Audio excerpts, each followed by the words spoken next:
edildiği tarihten itibaren dinler Tanrı'nın varlığını kanıtlamak için çabalamaktadır. Kanıtlayamadığı anlarda da en büyük argümanları inançtır. İnanıyorsan kanıtlamak zorunda değilsin. Dünya üzerinde insanla beraber gelişen, büyüyen bilim ise dinlerin aksine Tanrı'nın varlığı veya yokluğuyla pek ilgilenmez. Dinlere veya Tanrı'ya inanmadığını söyleyen bilim adamlarının bazıları ise Tanrı veya dinin olmadığına dair çalışmalarını zaman zaman yürütür.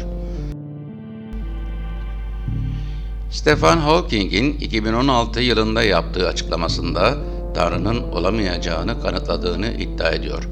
Şimdi bu açıklamayı izleyeceğiz. Bakalım iddiası ne kadar doğru. Açıklamaya geçmeden önce kanalımıza abone olmayı ve yorum yapmayı unutmayın lütfen.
I recently published a book that asked if God created the universe. It caused something of a stir.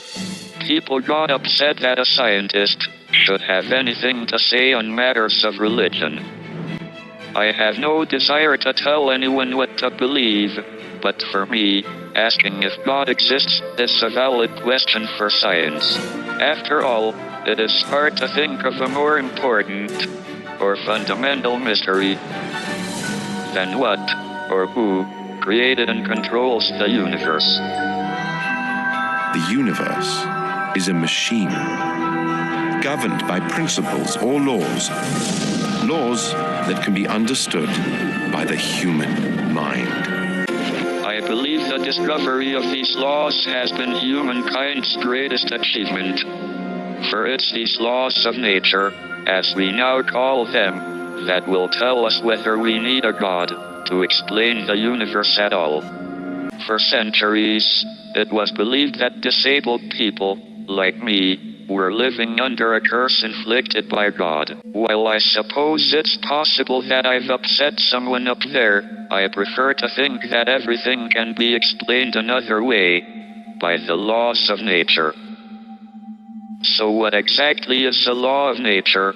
And why is it so powerful? Is that these physical laws, as well as being unchangeable, are universal.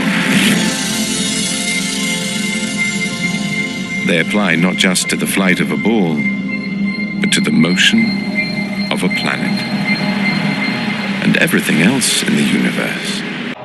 Unlike laws made by humans, the laws of nature cannot ever be broken. That's why they are so powerful, and when seen from a religious standpoint, controversial too. If you accept, as I do, that the laws of nature are fixed, then it doesn't take long to ask, what role is there for God? This is a big part of the contradiction between science and religion, and although my views have recently made headlines, it is actually an ancient conflict.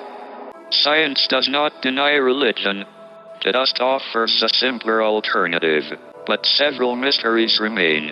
After all, if the earth moves, could it be God that moves it? Ultimately, did God create the universe in the first place? I believe it's a cosmologist's duty to try and work out where the universe came from. Luckily, it's not quite as difficult as it seems. Despite the complexity and variety of the universe, it turns out that to make one, you need just 3 ingredients. Let's imagine we could list them in some kind of cosmic cookbook. So, what are the 3 ingredients we need to cook up a universe?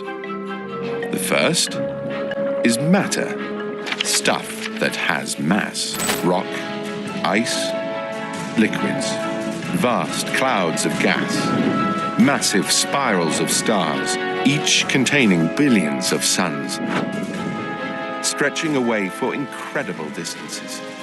The second thing you need is energy. Look up at the sun, and you can feel it on your face.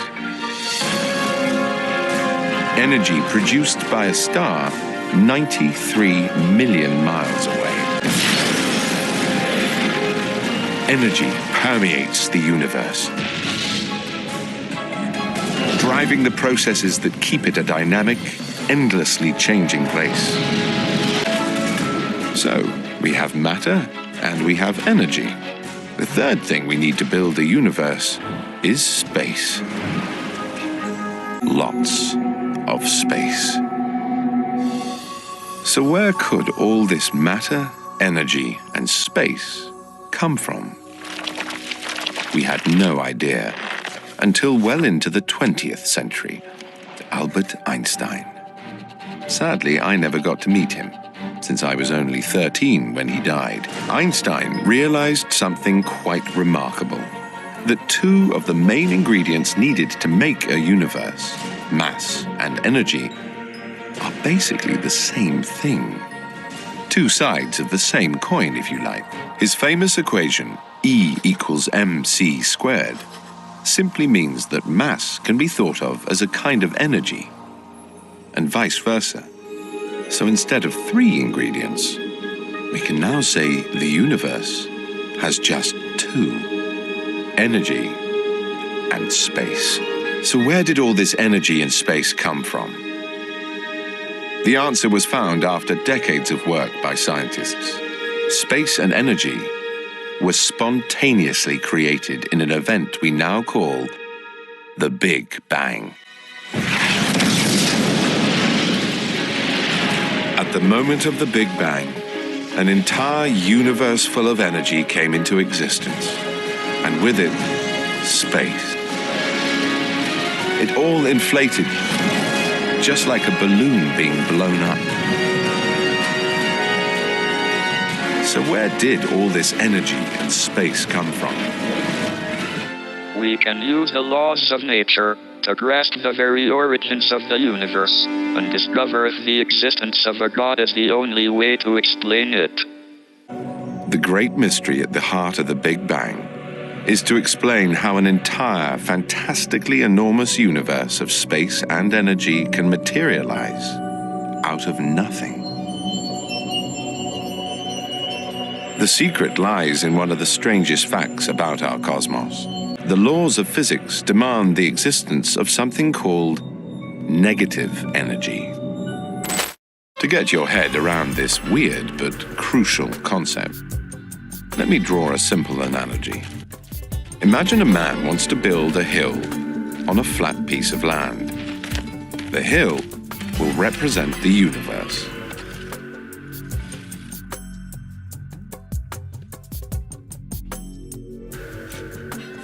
To make this hill, he digs a hole in the ground and uses that soil to build his hill. But of course, he's not just making a hill, he's also making a hole. In effect, a negative version of the hill. The stuff that was in the hole has now become the hill. So it all perfectly balances out. This is the principle behind what happened right at the beginning of the universe. When the Big Bang produced a vast amount of positive energy, it simultaneously produced the same amount of negative energy. In this way, the positive and the negative add up to 0. Always. It's another law of nature. So where is all this negative energy today? It's in space. This may sound odd, but according to the laws of nature concerning gravity and motion, laws that are among the oldest in science, space itself is a vast store of negative energy, enough to ensure that everything adds up to zero. The universe is like an enormous battery, storing negative energy. The positive side of things, the mass and the energy we see today, is like the hill. The corresponding hole or negative side of things is spread throughout space. So what does that mean on our quest to find out if there is a God? It means that if the universe adds up to nothing, then you don't need a God to create it. Since we know that the positive and negative in the universe adds up to zero, all we have to do now is work out what, or dare I say who, triggered the whole process in the first place. Down to the atomic level, and right down to the subatomic level. And you enter a world where conjuring something out of nothing is possible. At least for a short while. That's because at this scale, particles such as protons behave according to the laws of nature we call quantum mechanics. And they really can appear at random. Stick around for a while, and then vanish again, to reappear somewhere else. Since we know the universe itself was once very small, smaller than a proton in fact, this means something quite remarkable. It means the universe itself, in all of its mind-boggling vastness and complexity, can simply have popped into existence without violating the known laws of nature. In a nutshell, do we need a God to set it all up so that the Big Bang could bang? I have no desire to offend anyone of faith, but I think science has a more compelling explanation than a divine creator.